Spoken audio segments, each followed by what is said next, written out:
We're here to talk about The Witcher 3 for the Nintendo Switch. How is it? Is it worth your time? Is it worth your money? And all that being said. Now, The Witcher 3 has been out ever since 2015. And here's a little spoiler for any of you who don't know about me.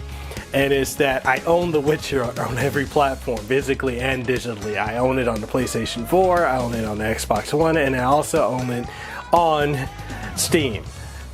It's kind of crazy because I don't know why I bought it so many times other than the fact that I keep forgetting that I have it. Now, this is one of the things is because with The Witcher 3, while it's a great game, I don't know why I always would pick it up and put it back down back when I got it originally, and over the years I just never got around to just sitting and playing with it. Maybe because lack of time or the fact that it's such a huge game and lack of time.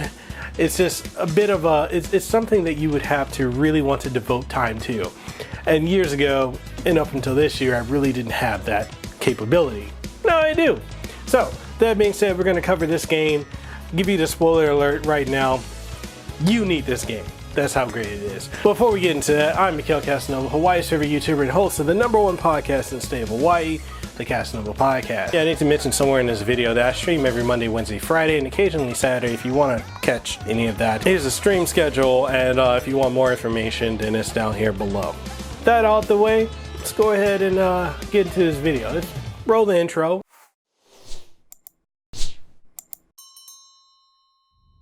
So The Witcher 3. What can I really say about it that has not already been said either over the last 4 years or in recent reviews that have come out for the Switch version? It's one of, if not the game of this generation. It's just from a visual aesthetic point, a gameplay point, and just a control point. I've heard some people say the game controls sluggishly, and I'm not sure what they're talking about. Maybe they need to stop and restart their Switch because, you know, lately a lot of people have been putting out bad information about games saying that they're not running right when a simple restart of your Switch will fix that. Not taking shots, but I'm taking shots.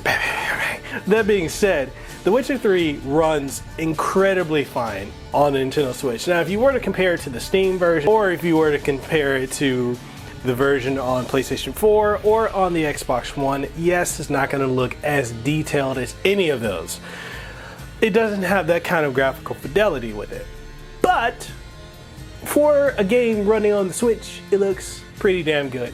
Now, I'm going to bore you with all the technical details because people really, I don't know why, you got people that care more about the performance and the look of a game than whether the game is actually fun. I'm one of those people that's old enough to remember playing games that were broken but still enjoying them.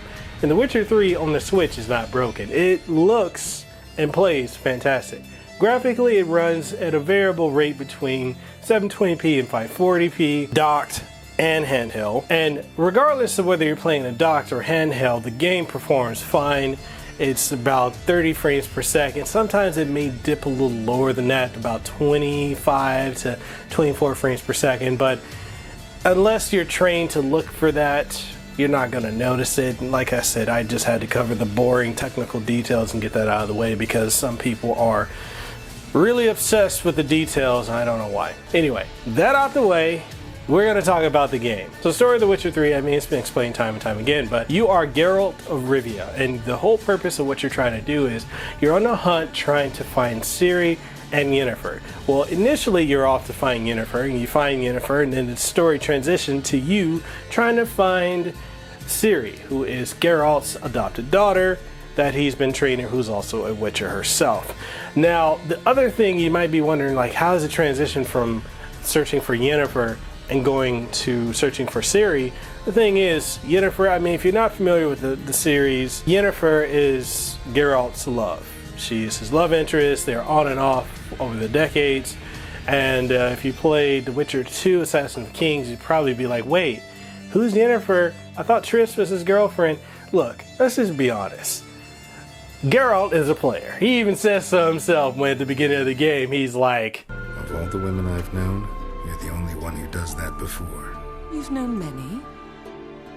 What's it matter? Only ever thought of you. I'm sorry, man. Only a player can say something that smooth and get away with it, and this chick is not gonna be angry. I'm just saying that was smooth. But regardless, Geralt's a player. He's been with a lot of women, and the thing that's cool about it is just his character. The voice actor that voices Geralt just brings him to life with all the quick whips and then the one-liners and just the way the interaction between Geralt and other characters are.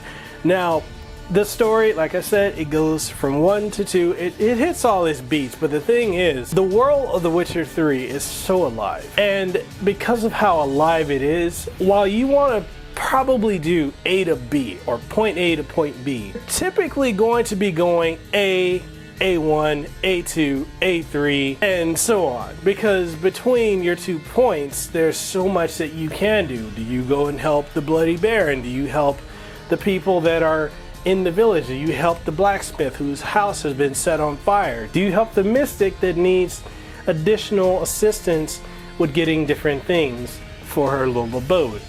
It really is a game about how you play and what you do. And that's one of the things I just absolutely love about The Witcher is nobody's gonna have the same experience. Yes, the same story, but not the same experience playing the game. And it's just the way it unfolds. It unfolds naturally because it's kind of like real life. Think of it like this. Think of it like this. Think of going to a store. You're going to go to a store to get one thing. But when you're in the store, you're just shopping around, you're perusing, you're looking around, then you see something else that you might want. And you're like, I might want to regale myself in a little bit in that right there. I know I went between an Irish and a British accent. I'm not very good at accents, but you get the point, right? You get the point. That's kind of how it is. You go into the store and you peruse and you find something else and you just go with it. That's the same thing with The Witcher 3.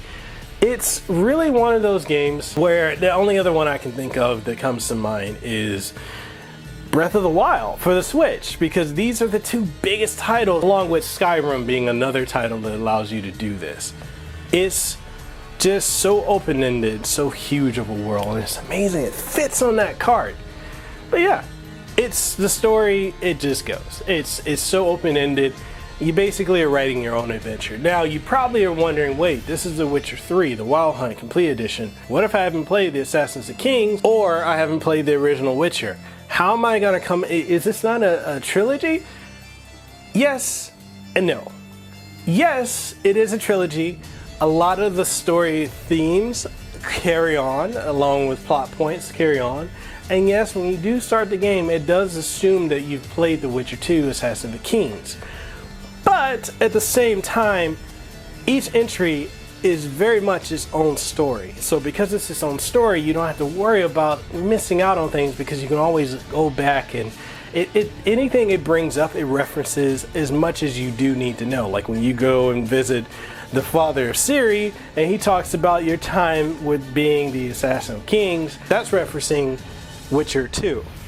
But you don't need to have played that. I do recommend you go and get it on Xbox One because it's backwards compatible, or if you can get it on PC, it'd be cool. It's a great game as well. I highly recommend you play it if you enjoy Witcher 3. But with that being said, you don't need to have played any of the previous entries to jump into 3. It gets you going. It explains who Geralt is. It explains what the Witchers are. Vesemir, Yennefer, Trish, Ciri, everyone who is important, the game chronicles and explains to you. Plus, you can always look through the encyclopedic character entries that basically go over who the characters are in their adventures. You don't need to play the previous one. So, do you need to know the originals? No. Should you play the originals? Yes. But you don't have to. That's a little caveat right there. So we're gonna go ahead and get into the combat of the game, and one of the things you're probably wondering is it easy to get into if I've never played a Witcher title before? Well, if you've ever played an action RPG, you're fine. So basically, you've got your typical lock-on functionality. You can dodge roll, you can block, you can counter or riposte, which is your counter, which Vesemir teaches you at the beginning of the game. Everything you need to know, the game teaches you at the beginning of the game. Plus, you can do magic. You can do anything from like a force push to you can do fire. You can do a mind manipulation type thing. I almost said mind, but I can't really say that. I don't want to get demonetized. But there's just so much stuff that you can do. And while it can seem overwhelming when you first start the first couple hours of the game, because it's constantly going to be hitting you with tutorial after tutorial after tutorial after tutorial, which can throw you off. But take some time and just soak it all in, because it's a very simple system, effective yet simple system to get down. And I'll tell you this, once you start playing it, it just becomes routine. Whether you're playing it docked or you're playing it handheld, either on the original Switch or the Switch Lite, the game just is so encompassing, it's engrossing. And one of the things too, I want to give a special shout out to Hori, because if you're using the Nintendo Switch or the revised model, then what I really highly recommend you use is the Split Pad Pro, because this right here, if you're playing it on the original Switch, and I'm not trying to knock the Joy-Cons, and no, I'm not paid by Hori to promote this, but this right here alone makes The Witcher portably one of the most comfortable experiences that I have ever had on the Nintendo Switch. And plus, any other game you're playing, from fighting games or more action, racing, shooting, this gives you that pro controller feel while you're playing portably. It does take up more space, but yes, that's a product placement. But I'm not paid to talk about it. I'm just saying, pick one of these up. Amazon affiliate link is down below if you want to get one of these. Definitely recommend it if you're going to play The Witcher 3 on the Switch portably and you don't have a Nintendo Switch Lite. Anyway, I'm done plugging that. We're going to go ahead and get back into the game. It looks right at home on the Switch. I mean, yeah, there's some pop in here and there, and some of the textures really do look low resolution before it just fully loads in, but it's simply one of those games that just it's on the Switch. I mean, and I'm not trying to be a Switch apologist or anything like that, and I know some people really care about graphics and say, ooh, why would you get this if you could play a superior version on another platform? Look, there are certain games that I do personally prefer to play on the Nintendo Switch as opposed to regular consoles. You know, and I never really thought of it before, how amazing and fun portability can be, but having such an expansive game that I can literally play anywhere is a game changer. So yes, I'm on board with the people that are saying portability is a factor, because it is. If you're a graphics snub, probably not your cup of tea, probably not where you want to experience The Witcher 3, but as someone who has it on every platform, I'm playing it all the way through on the Switch. I probably just pissed some people off. Oh well, tough cookies. So let's talk about the music. Geralt's theme, the same thing that you hear in Soul Calibur 6 if you play that. It's just, when that theme kicks in, oh my goodness.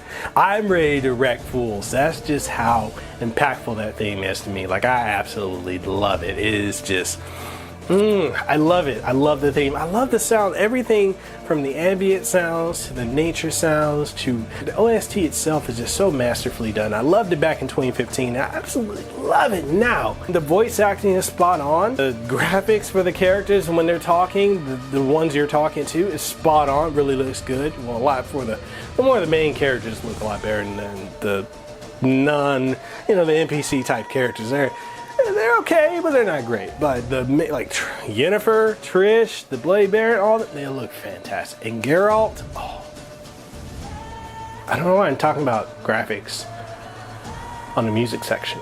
I do apologize for that.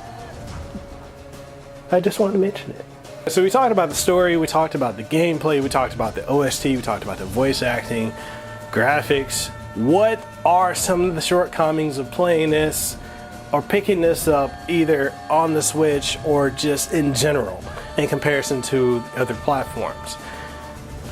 I've said it multiple times in the review. The graphics are one, frame rate, if you're comparing to the Steam version, is another. That's it? I can't think of anything else, because you got the full Witcher experience on the Switch.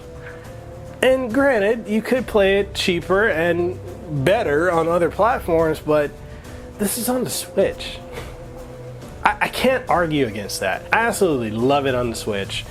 And that's honestly the only downsides I can see about it. It's not even a downside for me, but I think to preface this review and let you guys know, that's the only downside I can think of personally.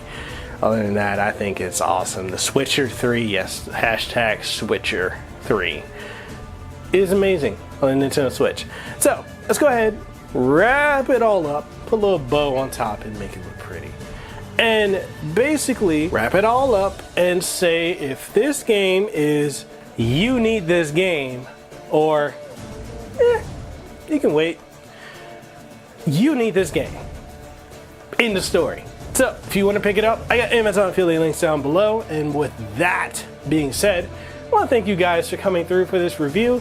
I want to give a special shout out to everyone who comes through and makes what I do so enjoyable, because without you guys, I wouldn't be doing this. And with that being said, I'm going to wrap up this review, and I'll catch you guys in the next one.